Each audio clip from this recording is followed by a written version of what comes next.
हाताने पण घरातला सगळा पसारा आवरतो. ती फक्त रक्ताचं नातच नसते, तर ती असते घराचा कणा.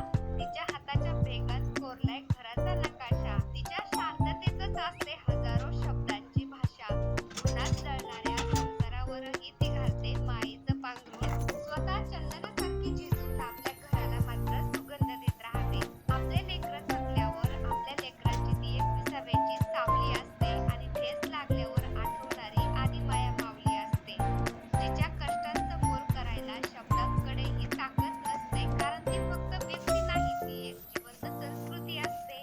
आणि इथपर्यंत पोहोचण्यासाठी वाट काही सोपी नसते हे तर माहितीये, पण चालायचं थोडीच थांबायचं असतं. पायाला काटे टोचले तरी पण चालतील, पण शिखरावर पोहोचल्यावरच तर सुख असतं. त्यामुळे चालत राहायचं. लोक काय म्हणतील याचा विचार अजिबात करायचा नसतो. आपल्या स्वप्नांच्या मागं आपणच वेडं व्हायचं असतं. पडलो तरी पुन्हा जिद्दीने उभं राहायचं असतं. हेच तर अनुभवाचं पाकीट असतं. दिव्याखाली अंधार असतो हे तर जगाला पण माहितीये, पण त्या अंधारालाही दिव्याचा आधार असतो.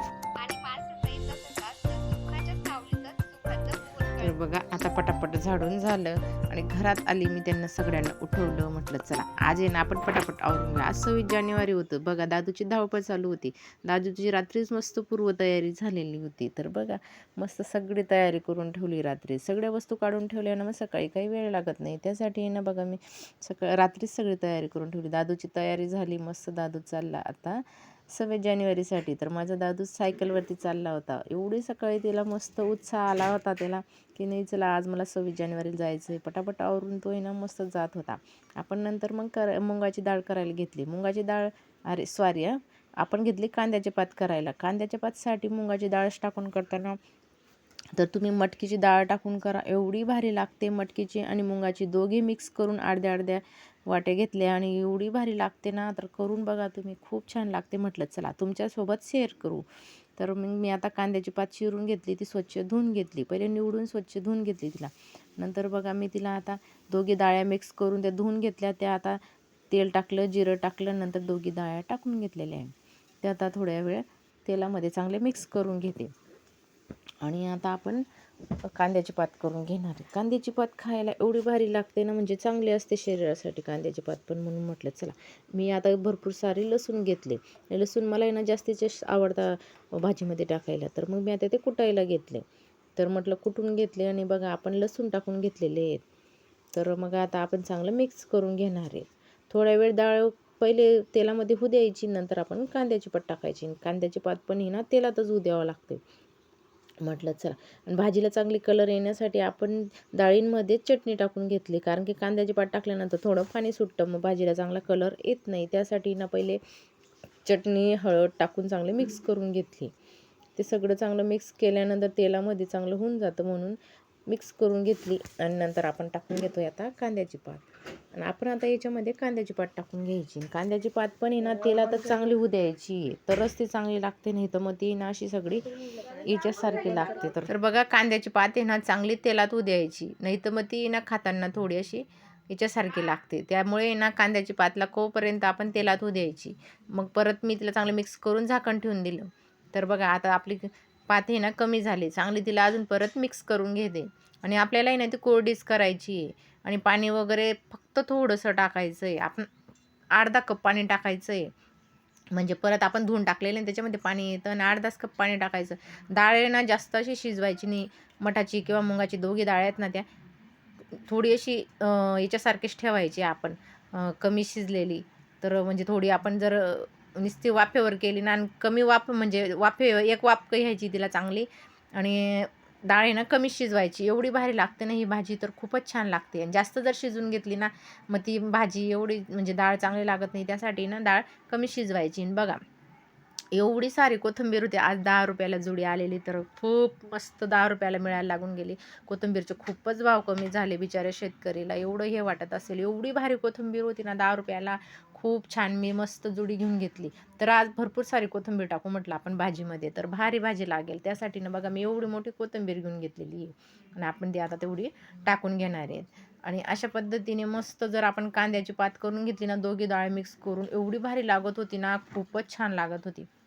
आतापर्यंत मी मुगाची डाळ टाकूनच केलेली होती, पण त्या एक ताईने सांगितलं मला मटकीची आणि मुगाची डाळ दोघी मिक्स केल्या ना तर एवढी भारी लागते असं. तर मी त्याच पद्धतीने केली, तर एवढी भारी लागत होती ना. पहिले पण एक दिवशी केलेली होती, म्हटलं चला अजून परत आम्हाला आवडली होती ना, तशाच पद्धतीने केली मी. तर बघा भाजी ना आता गॅस बंद करून देणार आणि त्याच्यावर झाकण ठेवून देते. एवढी भारी डाळ बी शिजून जाते ना. डाळ आहे ना जास्त शिजवायची नाही आपल्याला, थोडी म्हणजे आता शिजण्यामध्ये थोडा टाईम आहे बा, तोपर्यंत तशीच शिजवायची आणि गॅस बंद करून द्यायचा. आता थोडंसं पाणी टाकून घेतलं, परत मिक्स करून थोडंसं झाकण ठेवून आता बंद करून द्यायचं आहे गॅस. तर बघा आपली भाजी, हे बघा किती छान अशी कोरडी कोरडी झालेली ना, खूप छान झाली. खाऊन गेली अर्धी तेव्हा माझ्या लक्षात आलं व्हिडिओ बनवायचा बाकी होता. तर बघा एवढी भारी झालेली होती ना आणि खूप छान अशी मस्त लसलसं भारी लागत होती. सगळ्यांनी अशी आवडून आवडून खाल्ली. मुलंसुद्धा मग अशा पद्धतीने जर केली ना तर आवडून खातात. थोडी पातळ केली ना मग तिला अशी चव लागत नाही एवढी. तर त्या पद्धतीने मी अशी करून घेतली. नंतर दुपारचं सगळं आवरण झालं, दुपारचा चहा चालू होता. सगळं आवरून आम्ही दुपारी चहा करत होतो. आज आहे ना सकाळी मुलांचे लवकर जेवणं झाले होते ना, भूक लागून गेली होती. मग दुपारून आहे ना आमचं भेळ करण्याचा विचार चालू होता. तर आज आपलं 26 जानेवारी म्हणे 26 जानेवारीचं आपण कसं काहीतरी मस्त असं पार्टी करून घेऊ. तर असं छोट्या-छोट्या गोष्टीमध्ये बी आनंद घेतला ना तर खूप छान असतं. तर मुलांना पण आज थोडी भेळ खायची होती. आम्ही जास्त बाहेरचं खात नाही. घरचंच आपण घरी बनवून घ्या तर मी एवढं भारी लागतं ना, सगळे जास्तच वापरून सुद्धा आपण घरी छान बनवू शकतो. तर बघा मी कांदे, गाजर, कोथिंबीर, सगळं टमॅटो सगळं घेतलं आणि बघा खूप छान अशी मस्त भेळ तयार करून घेतली. ती काही दाखवली गेली नाही तुम्हाला. आणि प्लेटसुद्धा एवढी भारी छान सजवून घेतली ना, तर खूप छान सजवून घेतली. अशा पद्धतीने आम्ही करून घेतली आणि मग आम्ही सगळेजण खात बसलो. म्हणजे गप्पा गोष्टी करत आम्ही सगळं खात होतो. तर नंतर मग आमचं कसं बसणं बोलणं दुपारी चहा झाल्यानंतर म्हटलं चला आता भेळचा थोडा नाश्ता करू. तर या तुम्ही सगळेजण आमच्याबरोबर भेळ खायला. तर तुम्हाला सगळ्यांना पण मी भेळ खायला बोलवते. त्यांना म्हणत होती मी खाता घेता का अजून असं. तर ते पण भेळ खात आहे. आम्ही सगळे मुलं आणि आम्ही सगळे बसलो. असा आपला परिवार सगळा छान असा मस्त गप्पा गोष्टी करून थोडा आनंद घेतला ना, मुलांशी बी थोडा संवाद होतो. ते पण त्यांच्या गोष्टी सांगता, आपण आपल्या गोष्टी सांगता. अशामध्ये आपलं चांगलं मुलांचं पण मनाच्या गोष्टी सांगतात. तर असं बसून बोलणं, थोडं एकत्र जमून खाणं. ड्युटी राहिली तर कधी धावपळच राहते. मग त्यामुळे हे ना थोडं बसून बोलणं, गोष्टी झाल्या की छान वाटतं. मग नंतर भाऊचा फोन आला. घर बघायला बोलवत होता. बघा आमच्या लहान भाऊचं घर होतं. तर आम्ही त्याच्या घराकडे गेलो, घर बघायला गेलो आम्ही सगळेजण. तर बघा आम्ही वरती मस्त घर बघत होतो. तर आता त्याची घरभरणी पण आहे. 2-4-8 दिवसांनी ठेवतोच येतो. तर त्याच्यामुळे आम्ही ना म्हटलं चला, त्याने घर साफ करायला घेतलेलं होतं ना, तर आम्हाला बोलवलं होतं. आम्ही गेलो होतो घर बघायला.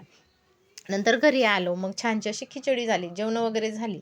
आवरून घेतलं म्हटलं पटापट आणि आम्ही ना नंतर फिरायला गेलो. थोडंसं कसं जेवण झाल्यानंतर थोडं फिरणं पण चांगलं असतं. तर बघा आम्ही एवढं म्हणजे रात्रीचं अंधार होतं तिकडे आम्ही दोघीजण फिरायला गेलो. कसं रात्रीचं मी थोडं फिरून घेतलं. कसं वाटलं ते कमेंट करून